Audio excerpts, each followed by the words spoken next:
We are on Kufte Zayin 116b, and we just read the Mishnah that not only can you save Sefer Torah and Tefillin, but you can also save it's the bag, the mantle, the pouch that the Tefillin and or Sefer Torah would be in. And the concept is not only the bag, but even if there's muktzah items like coins, which are muktzah, which you're not allowed to use on Shabbos, you're not allowed to move on Shabbos, you're not allowed to handle the money. Nevertheless, you're allowed to move the tefillin or the Torah along with it. So Tana Rabbana, Arba Asa Shachal Lihiyas b'Shabbos. We're going to bring a discussion in regards to the Korban Pesach. The Korban Pesach needed to be shechted on the 14th day of Nisan, which is the day before Yontif.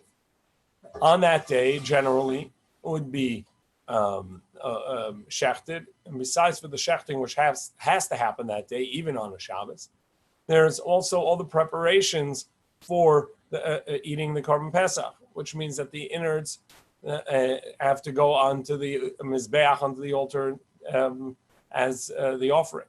And in order to do that, they would have to skin the animal. And then in preparation for eating it, it had to be tzliesh, it had to be fire roasted. All that would be done on Erev Yontif. However, if it was Shabbos, what's allowed to be done, and the shechting of the korban has to be done because it has to be shechted on the 14th day of Nisan. But what the roasting doesn't have to happen that day because that's for a personal use of eating. So that's done at night. What about taking the imurim, the limbs, the innards, and putting it on the mizbeach, and taking off and skinning the animal in order to get to it? So Tana Rabbanan, Arba Asa Shachal Lihiyas b'Shabbos, the 14th day of Nisan, which is on Shabbos. Mafshitin as Pesach HaDachazet. Never Rabbi Yishmael ben Rabbi Yochanan. Rabbi Yishmael, the son of Rabbi Yochanan ben says that you would skin the animal, which is done from the hind legs downward towards the front of the body, and that would be done up until the chest, where the exposing the cavity of the torso cavity of the animal, so that the parts going on the mizbeach can be taken out. However, the Chachamim say you don't have to stop. Once you're removing it, you can remove the entire skin. So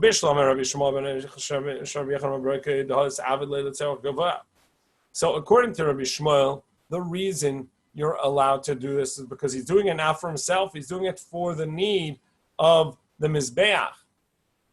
And since he's doing it for the need of the offering to the Mizbeach, so therefore it is a necessity. And so he's skinning the animal all the way up to the chest in order to expose enough that he can take out the parts going on the Mizbeach. And so it's not for himself, he's doing it for tzarach gavoah, for a heavenly purpose. Ela Rabbanan, but according to Rabbanan, they say that you can take the entire skin off, including the front. My time, what's the reason? Everything that is done is for Hashem's honor. And what is that? And what does this mean for his honor? So what purpose is there in removing all the skin? So Rabbi Yosef says that the korban Pesach should not go rancid.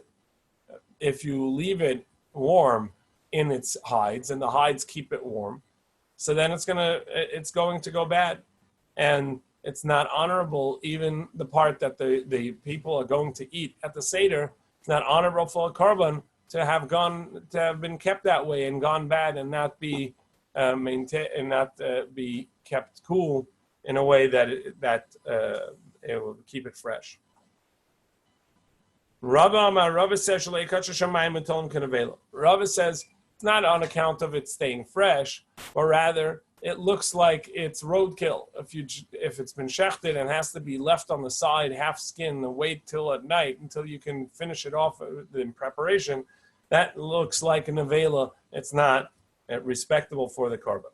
So my benayim. What distinction is there between these two reasons? If it's going to be kept on a golden platter, well, it doesn't look like roadkill, but it also, if you're concerned about it going rancid, it's still not going to be as fresh. So the first reason still applies. The second, it doesn't. It looks. It's being honored by it being. It's sitting on a golden platter. Inami yom de'istana, or the weather is such that there are two versions here. Either it's worse for it and it makes it go rancid quicker. So there, regardless of how it looks and how it's being kept, it'll be bad. Or the weather is such that it's good for the meat, and therefore even Rav Yosef would say he's not concerned about it going bad. In any case, those are the reasons why the entire thing would be removed, because it is in honor and for the benefit of the korban itself. Rabbi Shmuel ben Rabbi Yechon ben Broka, Hai Paul Hashem L'Maneu, this that it's Paul Hashem L'Maneu, that whatever is done for the purpose of Hashem. My Abidlay, since he says that's not enough to allow you to remove the skin from the front of the animal. What it means is that the reason why you're going to remove part of the skin is for the purpose of the korban, because really you could just slice the belly and remove the emurim, even with the without having skinned the animal at all. So why is the partially the animal skin? So that you don't remove the innards which go on the mizbeach prior to skinning the animal. My time, and why is that important? So that hairs of the animal for the wool or the goat hairs that would be on it do not get on the emurim, on the limbs that are going into the mizbeach. Amar Rav Chisda, Amar Ukvamai, Hadale Chavrai Rabbi Yishmael ben Rabbi Yechon ben Broka. What was the discussion back and forth between Rabbi Yochanan and Rabbi Shmuel ben Rabbi Yechon ben Broka and the Chachamim? And here it comes to our matter, which is the discussion of removing a Sefer Torah, a tefillin, from a house, even though that in the pouch or in the mantle that's with the Sefer Kodesh, with the holy books, there are also coins which are muktzah, which in our Mishnah says it's not a problem. And because it's together with something that you're allowed to remove, and so too the Gemara is going to be asking, saying that the conversation with Rabbi Shmuel was as well that that it should be permissible to remove the skins on account of, similar to our case here, and the Gemara is going to ask what's the comparison.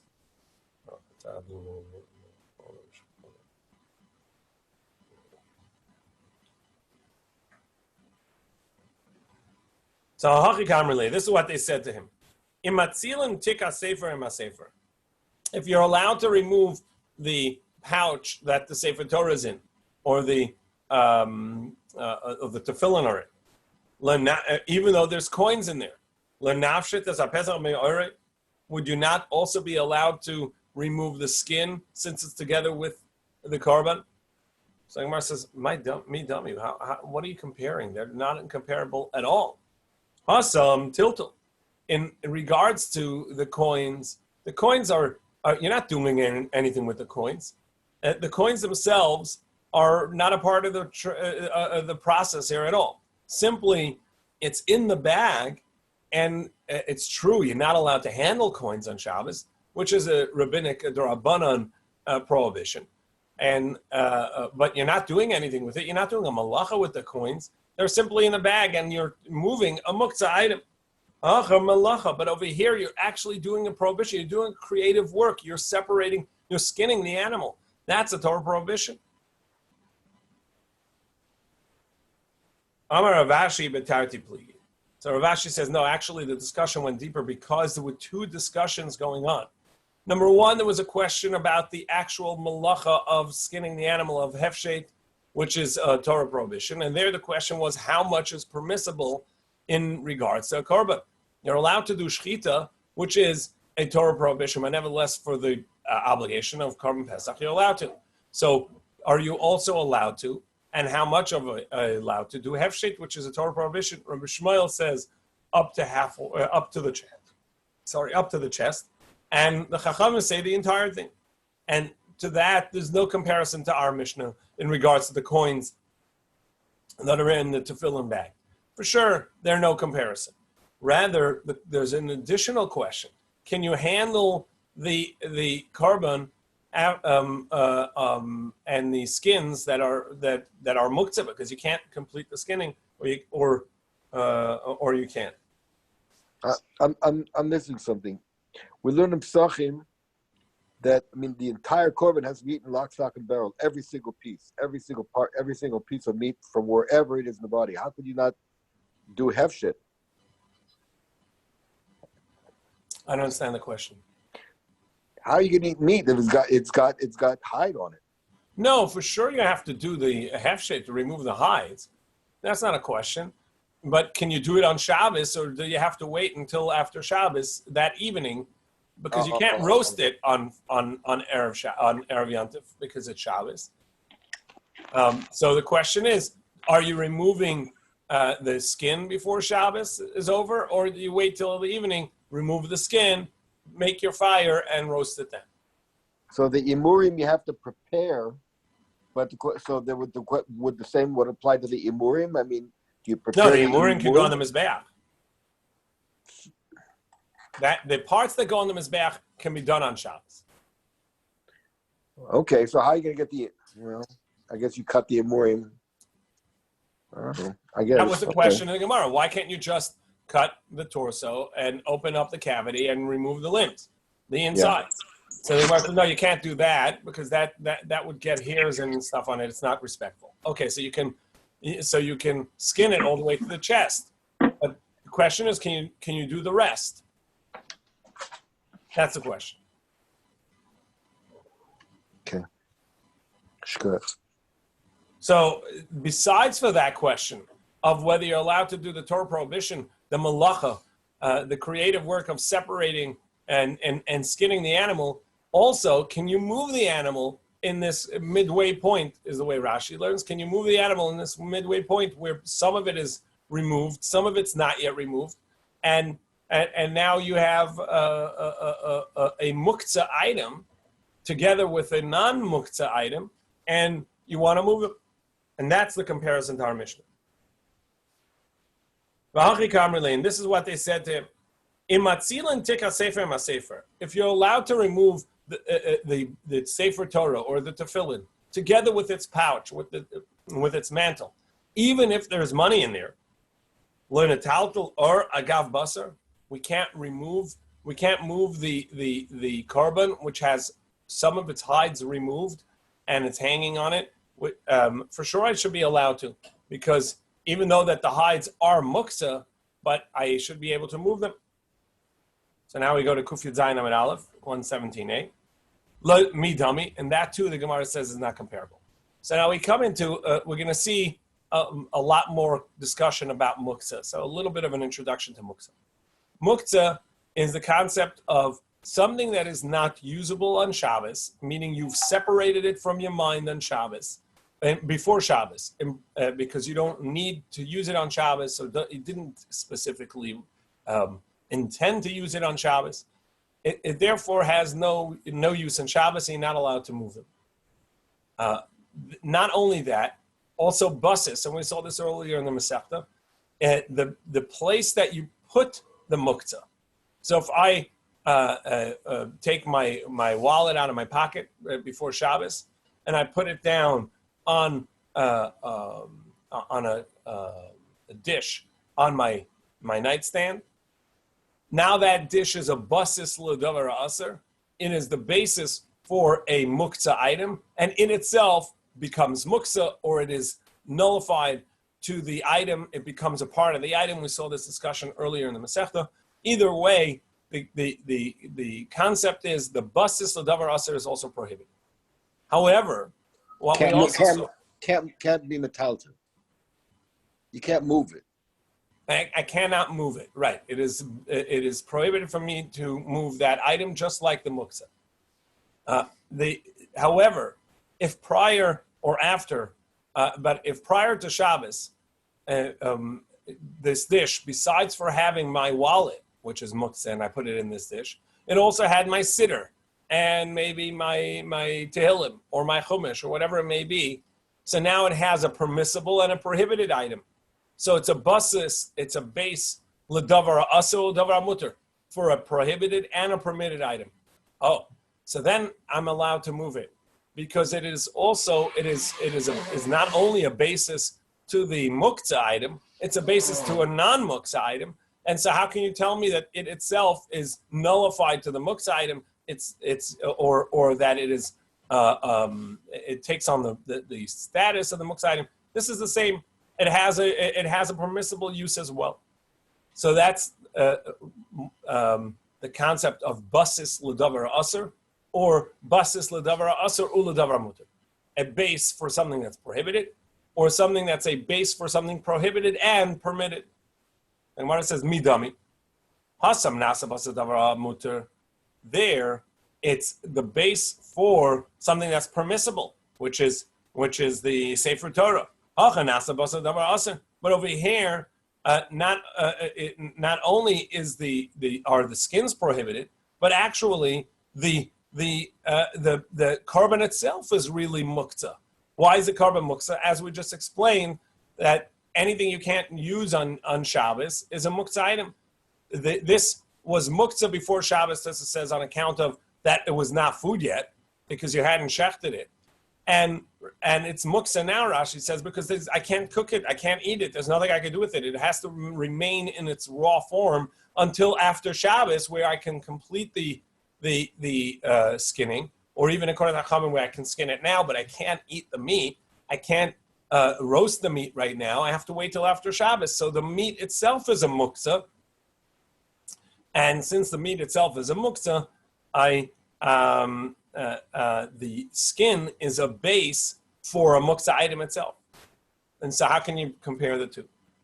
So rather, this is what they were saying. If you can take the pouch with the sefer, with the holy book, even though that it has coins in it, or agav basar, can't I move the skins and really the carbon together with the carbon? Gemara says, how can you compare them? By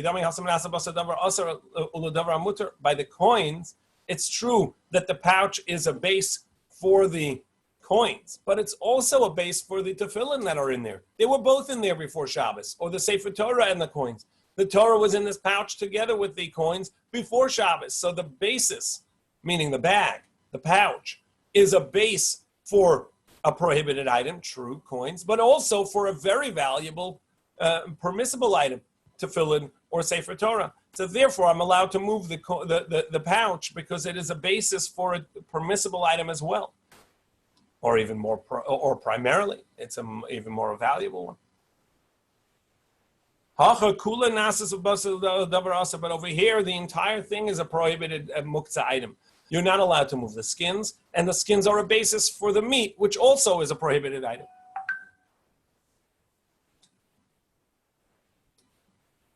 So rather, this is what they had said to him, to Rabbi Shmuel.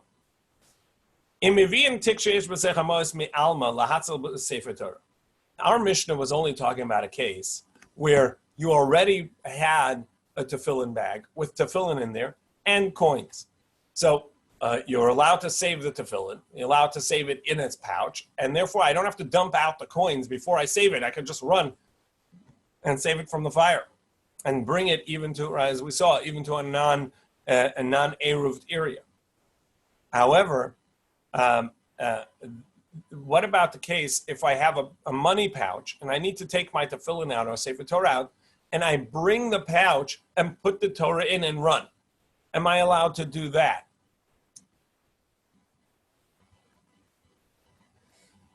And so they say, yes, you're allowed to do that. If you're allowed to bring a pouch that already has coins in it, meaning at the entrance of Shabbos, it was not a basis for a permissible and non-permissible item, for a muktzah and a non-muktzah item. It was only, it only had the money in there. So it's really a pouch that's a basis for a muktzah item. And nevertheless, I'm allowed to bring the pouch in order to put the tefillin in, or the holy books in, the Sefer Torah in order to save it.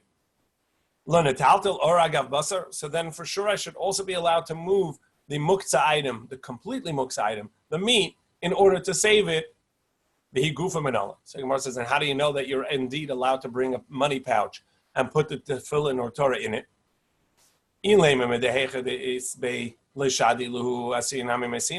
If you tell me, since I'm allowed to can take the Torah out when there's coins in the pouch, I'm also allowed to bring a money pouch and put the Torah in it.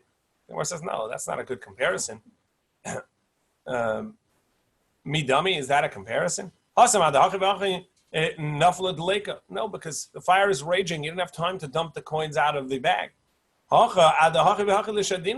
But over here, in the meantime, while you're bringing the money pouch to the tefillin or to the Torah to put it in and save it, you can dump the coins out. Ela Mar Ravashi. So rather, Mar Ravashi said, really, our discussion was not in regards to muktzah. It was only in regards to the permission of pulling the rest of the skins off. Or the kakashalacha, so how can you compare them? Here we're talking about a derabanan, a rabbinic prohibition of muktzah. How can you compare that to the Torah prohibition of malacha of skinning the animal? Of course, skinning the animal is going to be prohibited. So the Gemara says no, he has no need for the skins, the hides. He doesn't plan on doing anything with the hides. He doesn't care about the hides. He just wants to get to the animal, and so to the meat, so that he can roast it at night. And he's preparing it for that, so he's going to skin it. And then, since he doesn't need the hides, so it's malach. It's not a malachas machshavas. It's a malach that it's a creative work, but without intent, and therefore it's going to be rabbinic and prohibition, and therefore it's a good comparison. Just as for saving the Torah, you're allowed to transgress the rabbinic prohibition of muktzah, so too for the benefit of the korban, you're allowed to transgress the rabbinic prohibition of skinning the animal. So Gemara says that's not a good comparison either. Because there, even though that's not their intent, but it's for sure happening that you're creating the hides. But Abai and Rava both said that Reb Shimon, who says that if you don't intend, if it's not melechas machshavas, if it's not the intent of what you wanted to do, that it's actually going to be it's not going to be a Torah prohibition, but he agrees it's going to be a Torah prohibition if it's for sure going to happen, if it's a psik reisha. Here, it's for sure going to happen. That's exactly what you're doing. You're skinning the animal. So Gemara says, no, the shakale bebarzi. He's taking it off in a manner that actually the hides are going to be ruined. You can't do that. Either he's pulling it off in little strips or making holes, whatever it is, different interpretations of what this process that he's using to remove the skins in a way that it ruins the hides, and therefore it's not for sure going to happen that he's going to have a piece of hide, and he doesn't care about it. He's not intending for it, and therefore it's a rabbinic prohibition, and therefore the comparison is a good one. In our Mishnah, the rabbinic prohibition, the darabanan of muktzah is going to be set aside in order to save the Torah. So too, for the benefit of the korban, you're allowed to transgress the darabanan of an unintentional act of malach on Shabbos. So in our Mishnah, it said that all this saving of Shabbos, of Sifrei Kodesh, of the Sefer Torah, tefillin on Shabbos, is allowed to be done not only to your courtyard, which for sure you're allowed to do because your courtyard is completely enclosed and it's yours, but it means even to a non-Eruved area, an area that does not have a Eruv. And as we've mentioned multiple times, an Eruv is not the demarcation of the property line, but rather the joint meal that all the members within that property make. But our Mishnah said not only could it be non-Eruv, meaning you didn't make a joint meal, but also that there's a discussion between the Chachamim, the first opinion, and the Ben Beseira, whether or not it can be taken even to a Mavoi Mefulash. Now, generally, a Mavoi Mefulash means a street that goes through and through from one side to the other, versus the Chachamim will say, no, it has to be Eina Mefulash, which is basically a cul-de-sac. It does not go through and through. And our Gemara, the Gemara is going to ask, what are the basic demarcations that are needed, the minimum needed in order to carry? For understanding the conversation in the Gemara, we're going to need to know that the next Mishnah is going to tell us that you can save food. Right now, we said you can save Sifrei Kodesh, and now it's going to say that you can save food. Later, we'll also talk about saving clothing. But saving food, the Mishnah is going to tell us saving one meal, 3 meals, depending on where you're up to in Shabbos, what time of the day this fire is happening. So you can save food, but there you're only allowed to save it to a place you're allowed to carry on Shabbos. Holy books, the Sifrei Kodesh, the Sefer Torah, and Tefillin, etc., you're allowed to save even to a place that you generally cannot carry, at least on a rabbinic level. And yet, you're allowed to carry. But how far to take this is the Gemara's conversation. And the Gemara is going to say that according to Chachamim or Rabbi Yehuda Ben Beseira, you can take it into this area that is missing some demarcation, which is necessary for it. So hechidami, mafulash. What are we talking about when we say mafulash, which generally means it's open through and through? What are we talking about over here? Hechidami she'eino mafulash. And what do we mean when we say that it's not completely open through and through? For sure, we're talking about that it has 3 walls. It's a cul-de-sac. It's a dead end. And not only that, it has a lechi, which is an upright post at the opening of the alleyway, which is a dead end. It has 3 walls. Nevertheless, I'm going to need a demarcation in the front, and it has one, but it doesn't have both. So as you're walking into this dead end cul-de-sac and this dead end 3-walled alleyway, it has on one side, let's say the right side, it has the post, the vertical post as you walk in, but it doesn't have it on the left side, or vice versa. It has only one. But what did it mean when it says? 1 second. That would be 1 second. That would be a that would be eina mafulash. That that would be mafulash. That would be considered open, because that's missing some of it. And the Chachamim are going to say, the first Tana is going to say, no, I need it to be eina mafulash, not open, meaning it has both of those posts. So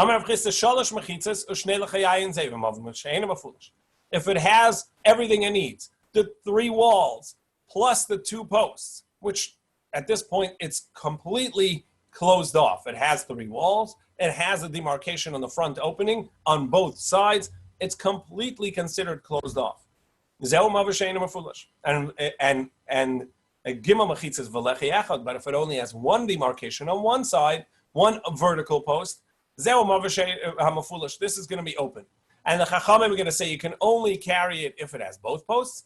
And Ben Beseira say you can carry it even if it into the courtyard, into the alleyway, even if it has only one post. Both are according to the opinion of Rabbi Eliezer. So our Mishnah would be in accordance with the opinion of Rabbi Eliezer that says that you need 2 posts for a 3-wall enclosed alleyway. Now, generally, if it has a 3-wall enclosure, that's a completely non-reshus harabim. It's really a private area, and all you need is a demarcation in the front to remind you, hey, this is this is the end of the private area, and you can carry in there. And there's no eruv there though. This is just it's a mavoi that could be used for an eruv, but there's no eruv in there. We're not talking about. You mean a joint meal? Yeah. Well, we didn't talk about that yet. The Gemara didn't say anything about whether they made a shitufei mevoyos, which is a joint meal for the entire street, for the entire alleyway. But for what we know right now, for the purposes of taking a Sefer Torah, whatever, out of the fire, you could take it into this place, whether or not it has been designated as a mavoi meshuta. Is that right? No. Right now, we're looking. Does it even have the demarcation that you'd be allowed to? But be allowed to. In each case, we'll look at whether it has the eruv or not, the joint meal. But we're not up to the joint meal yet. First, we're looking at the demarked area. Is it does it have the proper demarcation? Does it have the proper mechitzas? And you need a demarcation at the end of the walls, at the entranceway, and Rabbi Eliezer is going to say you need one on both sides. That's what's going on. So Rabbi Eliezer says you need one on both sides. The Tananis we learned hechshur mavoi. How do you make a mavoi, which is an alleyway, permissible to be carried in, at least if you do make a joint meal? So Beishamai Amir Lecha B'Kura. Beishamai say you need two demarcations: a lechi, a vertical post, and a kura, a horizontal post at the top.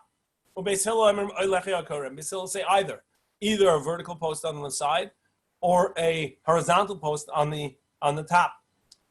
Either one's going to be enough. And Rabbi Eliezer Shnei L'chayim. And Rabbi Eliezer says, no, you need a vertical post on both sides. So that's what you're allowed to carry into. According to the Chachamim, only if it has the complete demarcation at the front, a vertical post on both sides, according to Rabbi Eliezer. And Ben Beseira is saying, even if it only has one, that's enough. Amalei Rabba. So Rabbi said, I don't understand. Gimel mechitzas v'lechi echad. If it has the three walls and a single vertical post on the side, mafulish karisle, you're calling that an open street, an open alleyway? That's not open. That's completely enclosed. It's got something on all four sides. And besides, we said that food you can take into, as long as there's an eruv, you're allowed to take food into the courtyard. Well, you should be even allowed to take it into the alleyway, not only into the courtyard, even into the alleyway, because it has three walls. It has a demarcation on the front, a single demarcation. And if we're talking about that there's an eruv, there's a joint meal for the courtyard. So in that case, we'd be talking about there's a joint meal in the street for the entire street, and it has a proper demarcation. So why can you only take the meals in the next Mishnayos about meals? You can only take it into the courtyard, not into the alleyway. You should be allowed to take it into the alleyway as well. Ela Maraba. So rather, Rabba says that's not the case. We're not talking about that it has three walls plus the demarcations in the front, one or two. Ela, rather, what we're talking about is shtei mechitzas, shnei l'chayim. We only have two walls. So it's not a dead end. It has a wall on either side, and it goes through from one side to the other. But it has on each end of the open alleyway has a vertical post. There's one when you come in, and there's one when you go out. But since it has a demarcation both at the beginning and the end, that's considered non-open, an enclosed dead end, even though that it cuts through. But since there's the demarcation at the end as well, that's considered mafulash. It's closed. Ain't a mafulash. It's not through and through. It's closed. But shtei mechitzas v'lechi echad. But if it only has a demarcation at the front, not at the end, zeu mavoi mafulash. That is a mavoi mafulash. That is open through and through because it only has a demarcation in the front. The end where you cut through does not have a demarcation. With Tovayo, Ali b'Rabbi Yehuda, and both are according to Rabbi Yehuda, who holds that two walls, one on either side, makes it a private property because you have two walls on either side, even though it cuts through from one side to the other. It's going to be a private property. Netanya has learned, yes, sir. Okay, now Rabbi Yehuda. The reader says even more. You have on either side of the public domain, you have a house on either side, meaning that there's a wall parallel to each other on either side. All you need is a vertical post on the entry and a vertical post on the exit, and the public domain is now a private domain because it has a proper wall on either side. The Chachamim say that's not enough. 2 walls is not enough. You need a third wall. But according to Rabbi Yehuda, 2 walls is enough. So even a public domain would become a private domain. And if you had a vertical post on one at the beginning and the end. And that's what we're talking about over here. So according to Rabbi Yehuda, a vertical post at the beginning and a vertical post at the end is enough to allow you to carry in that what was one, so it could have been a public domain. And that's what our Mishnah is talking about, that according to the Chachamim, you'd need both the front and end vertical posts. And Ben Beseira says, no, even one is sufficient. You can also make a horizontal post above the beginning point and end point of this street. You can carry in the middle. So Amrullah, they said to him, the Chachamim say to Rabbi Yehuda, no, that's not a way to make a public domain into a private domain. You need 3 walls minimum. Amalei Abayis said to Rabbi, well, the same question you had on the first explanation of Rav Chisda, I have on you. Well, if we're talking about according to Rabbi Yehuda, a proper private domain because it has has proper walls on either side of the street, plus the vertical posts at the beginning and the end, so then the food should also be allowed to be carried into there, in our next Mishnah. Why the Chachamim disagree with that? I can ask the same question. According to Rabbana, she'll be allowed to carry the food into there. So we're now on 117b. Elama Ravashi. So rather, Ravashi says, we're talking about that there are the 3 walls, and it has a single post at the front. And that is a mavui she'eino mafulish. It's an alleyway that is not completely open, because it has 3 walls, plus it has on the front wall, on the open side, it has a vertical post. Gimel is below lechi, and Ben Beseira, who says you're allowed to bring it into even into an open alley. What he's talking about is not that it's open through and through; it has 3 walls. However, it's missing the front vertical post. And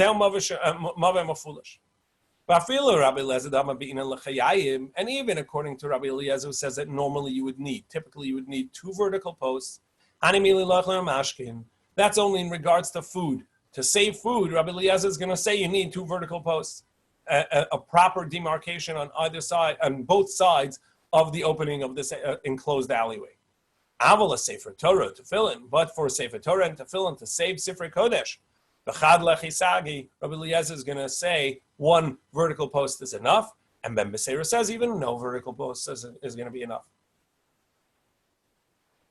The next Mishnah tells us about saving food. Matzilin mazon gimel sudas aroy la'adam la'adam aroy la'behema la'behema. You can save 3 meals, because Shabbos has 3 meals, Friday night, Shabbos day, and Suda Shlish is the 3rd meal. So you're allowed to save 3 meals of human food for humans, of animal feed for animals. So you can save enough that what's needed for Shabbos.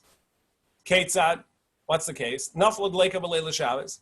If the fire broke out on Friday night, matzilin mazon gimel sudas, so then you can save 3 meals because you still have to eat a Friday night meal, Shabbos day, and Suda Shlish. B'shachris, if fire happens in the morning, matzilin mazon beis sudas, then you save 2 meals. B'mincha, if it happens in the afternoon, mazon sudachas, you only save 1 meal. Basically, what you actually need for the Shabbos is what you're allowed to save in human food for humans and animal feed for animals. Rabbi Yossi says no. Since there are 3 meals on Shabbos, on account of what we learned by the Mon, that the double portion came, so you need a double meal plus the extra meal. So therefore you save, the extra meal is what you're going to save 3 meals always, because that's what the Torah designated. And so even if it's 10 minutes before the end of Shabbos, you can save 3 meals, 3 meals worth on Shabbos. So the Gemara says mechti. Behetera katarach. The items themselves are non-muksa. he's moving a non-muksa item, and he's moving it into a courtyard that has an eruv. You're allowed to carry into there. So previously we were talking about you were carrying into a non-eruv area. So it makes sense. You have to say, look, limit it to a certain types of holy books. But over here, you're carrying a non-muksa item, and you're carrying it into a permissible case.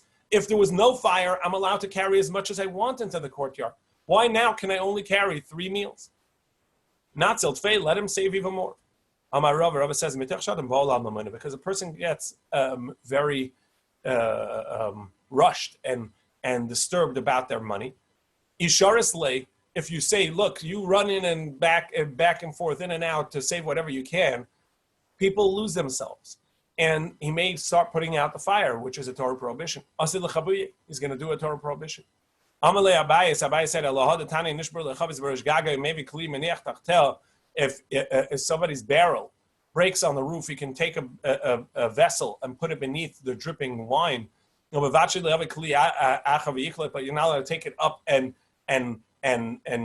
catch it higher up, or even to empty the barrel. Why are we not allowing you to go there and get what you can? It's not that you're going to put out a fire. Because if we let you save it properly, you may run and get a vessel through a public domain. And therefore it said, no, just whatever you have available, you can put something down there and allow it to save it, whatever drips down. Gufa. So let's analyze that case of the barrel. A barrel breaks on the roof, you can bring a vessel beneath it, and whatever runs down, you can save. But don't bring another vessel up to the roof and catch it up there, or bring another vessel up onto the roof and actually draw it out, scoop it out of the broken barrel itself. However, if he does have guests, maybe then he can bring a vessel and go up there and save it, either by catching it or or by actually scooping it out of the barrel.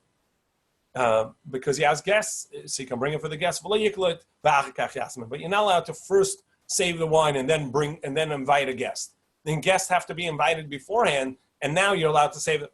And you're not allowed to do ha'arama, which is really fooling the system, tricking the system, saying, you know what, I want to save it, so I'm going to go quickly invite a guest who doesn't want to come and say, come, I have some wine for you because I need to save my wine. However, Rabbi Yehuda says you are allowed to do that. You're allowed to go get someone. You're allowed to create the need. So let's say this machlokas is in the same machlokas as we see Rabbi Lezer Rishua in regards to an animal on Yontif. The Tanya we learn. Now the halacha is that even though on Shabbos, as we know, you're not allowed to cook, you're not allowed to shech, Yontif, anything needed for food, you're allowed to do. Because the Torah says that but which you need for food, for cooking, you're allowed to do for ochel nefesh. So I'm allowed to shecht an animal to make myself meat for Yontif. So somebody has 2 animals, a mom and calf, that fell into a pit. Now the halakha is you're not allowed to shecht them both on the same day. So I can only really save one of them. And I can't bring them both out and say, oh, I need it for Yontif. I'm going to save them because I need it for food. Because you're actually not allowed to shech both of them. So what do you do? They fell into a pit. So Rabbi Eliezer says you bring the first one up with intent of eating it. The second one, since there's no way that I'm allowed to eat it in any case, so I have to make it comfortable in the pit. I bring it food, and I bring it some cushions, and I make it comfortable in the pit. So that it doesn't die there. However, I can bring up the first one saying, you know what, I need some meat. Let me bring up one animal in order to shecht it. But I don't. Saying, maybe this one is not the better one. Maybe the other one is going to taste better. Let me see which one's fattier, which one is healthier. And then he can fool the system, essentially. Bring the second one up. And then, now that he has both in front of him, he can shecht whichever one he wants. Now, so Gemara says, how can you compare the 2 halachas? maybe only over there does Rabbi Eliezer say that it's prohibited, or only there Rabbi Yeshua says it's permissible. Why? The reason why he says that you don't have a right to trick the system and bring up the second animal is because you can feed it and make it comfortable there. But over here, you don't have another way of saving the wine, so therefore you're even allowed to invite guests. And Rabbi Yeshua only said it over there. It's uncomfortable for the animal, and we know that there's a Torah obligation of caring for an animal. And tzar b'lechaim, the